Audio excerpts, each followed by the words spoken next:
സർക്കാരിനെ തകർക്കാൻ ശ്രമിക്കുന്ന ലോബിക്കെതിരായ വിപ്ലവമായിട്ട് മാറും തന്റെ പോരാട്ടമെന്നാണ് PV അൻവർ നമ്മളോട് പറഞ്ഞത്. അങ്ങനെയാണെങ്കിൽ വളരെ പ്രധാനപ്പെട്ട ഒരു വിപ്ലവത്തിന് തുടക്കമാണ് താൻ നടത്തുന്നത് എന്നാണ് PV അൻവർ കരുതുന്നത്.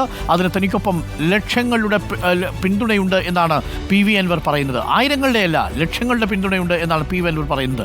പാർട്ടിയിലും മുഖ്യമന്ത്രിയിലും വിശ്വാസം അർപ്പിച്ചുകൊണ്ട് തന്നെ ഈ വിപ്ലവം തുടരുമെന്നും PV അൻവർ പറയുന്നു.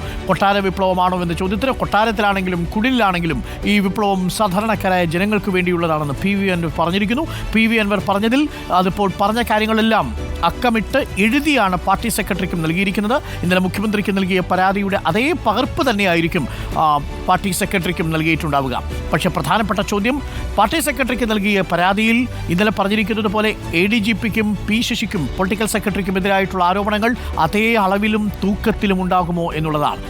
ശ്രീജിത്ത്, നമ്മൾ മനസ്സിലാക്കുന്നത് മുഖ്യമന്ത്രിക്ക് കൊടുത്ത പരാതിയുടെ തനിപ്പകർപ്പാണ് പാർട്ടി സെക്രട്ടറിക്കും കൊടുത്തിരിക്കുന്നത് എന്നാണ്. അതേ തൂക്കത്തിലും അതേ അളവിലും ADGPക്കെതിരെയും പൊളിറ്റിക്കൽ സെക്രട്ടറിക്കെതിരെയും ഉന്നയിച്ച ആരോപണങ്ങൾ പാർട്ടി സെക്രട്ടറിക്ക് മുന്നിലും അവതരിപ്പിച്ചിരിക്കുന്നു PV അൻവർ എന്നുള്ളതാണ്. ഇതിൽ ഇനി പാർട്ടി സെക്രട്ടറിയാണ് തീരുമാനമെടുക്കേണ്ടത്. ഈ വിഷയം പൊതുസമൂഹത്തിൽ ചർച്ചയായി. പാർട്ടി സെക്രട്ടറി ഔദ്യോഗികമായി ധരിപ്പിച്ചു. മറ്റന്നാളത്തെ സെക്രട്ടേറിയറ്റിൽ ചർച്ച ചെയ്യാത്ത തരമില്ലല്ലോ ശ്രീജിത്ത്. അരുൺ, പാർട്ടി സെക്രട്ടറിക്ക് മുഖ്യമന്ത്രിക്ക് നൽകിയ പരാതിയുടെ അതേ പകർപ്പ് തന്നെയാണ് നൽകിയിരിക്കുന്നത്. ചൂണ്ടിക്കാണിച്ച കാര്യങ്ങളിൽ, പരാതിയിൽ ഉന്നയിച്ചിരിക്കുന്ന കാര്യങ്ങളിൽ ചില കാര്യങ്ങൾ നേരിട്ട് വിശദീകരണം നൽകുകയും ചെയ്തു. ഇതേ ശൈലി തന്നെയാണ് ഇന്നലെ മുഖ്യമന്ത്രിയുമായുള്ള കൂടിക്കാഴ്ചയിലും PV അൻവർ അനുവർത്തിച്ചത്. അതുതന്നെയാണ് സംസ്ഥാന സെക്രട്ടറി MV ഗോവിന്ദൻ മാസ്റ്ററുടെയുമായുള്ള കൂടിക്കാഴ്ചയിലും അദ്ദേഹം പറഞ്ഞിരിക്കുന്നത്.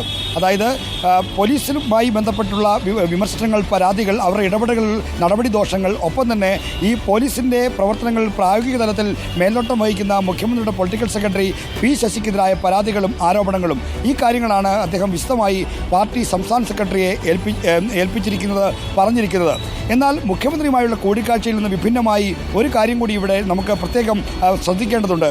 അതായത് പൊളിറ്റിക്കൽ സെക്രട്ടറി P ശശിയെപ്പറ്റി ഉള്ള പരാതി, വിമർശനം, അത് ഉന്നയിക്കാൻ പറ്റിയ ഏറ്റവും അനുയോജ്യമായ വേദി പാർട്ടി സംസ്ഥാന സെക്രട്ടറിക്ക് മുന്നിലാണ് എന്നതാണ് കാരണം ഈ പൊളിറ്റിക്കൽ സെക്രട്ടറിയുടേത് ഒരു രാഷ്ട്രീയ നിയമനമാണ്. ആ നിയമനം തീരുമാനിക്കുന്നത് പാർട്ടിയുടെ സംസ്ഥാന സെക്രട്ടേറിയറ്റാണ്.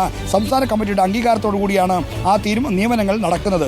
അപ്പോൾ P ശശിയുടെ നിയമന അതോറിറ്റി ആരാണോ, അല്ലെങ്കിൽ ആരാണോ P ശശിയെ മുഖ്യമന്ത്രിയുടെ ഓഫീസിലേക്ക് ചുമതലയിലേക്ക് നിയോഗിച്ചത്, ആ നിയോഗിച്ച പാർട്ടി സംവിധാനത്തിൻ്റെ തലപ്പത്തിരിക്കുന്ന ആളോട് തന്നെ പരാതി പറയുമ്പോൾ ആ കാര്യത്തിൽ ഒരു നടപടിയെടുക്കാൻ, ആ കാര്യം ഒന്ന് പരിശോധിക്കാൻ, അന്വേഷണം നടത്താൻ, ചർച്ച ചെയ്യാൻ CPMനെ നിർബന്ധിതമാക്കുന്ന സാഹചര്യമാണ് അൻവർ ഈ കൂടിക്കാഴ്ചയിലൂടെ ഉണ്ടാക്കിയിരിക്കുന്നത്. അപ്പോൾ അൻവർ ഉയർത്തിയ പരാതി അത് പാർട്ടിക്കകത്ത് ഒരു വിപ്ലവമാണെങ്കിൽ ആ വിപ്ലവത്തിന് ഒരു പരിഹാരം ഉണ്ടാകേണ്ടിയിരിക്കുന്നു, ആ വിപ്ലവത്തിന് ഒരു ഫലപ്രാപ്തി ഉണ്ടാകേണ്ടിയിരിക്കുന്നു, ആ വിപ്ലവത്തിനാണ് തുടക്കം കുറിച്ചിരിക്കുന്നത് എന്നാണ് അൻവറിൻ്റെ പ്രതികരണത്തിൽ നിന്ന് നമുക്ക് മനസ്സിലാക്കാൻ കഴിയുന്നത്.